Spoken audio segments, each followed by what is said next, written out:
I'm Hayley Gale, I'm an immunisation nurse facilitator for Cwmtaff Morgannwg Health Board.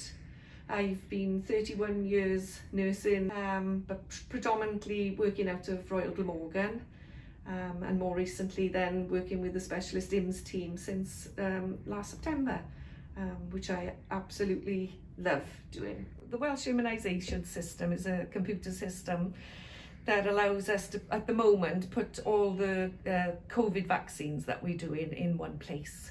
So we've got a handy record of whether they've had their first or their second, and it doesn't matter where in Wales that they had their first one, we can still see all the details and then safely deliver the vaccine. So without the Welsh immunisation system, my job would have been much more difficult. It has saved me a lot of time, a lot of legwork, a lot of effort in order to find out just the simple details. Sometimes they're a bit more complex, but we can do it there and then on the spot, just going into the one system, searching everything. We're not turning these patients away, which I imagine without WIS we would be turning people away. So it's made my job much more efficient, and I suspect that's why Wales is world leading now in the vaccination programme.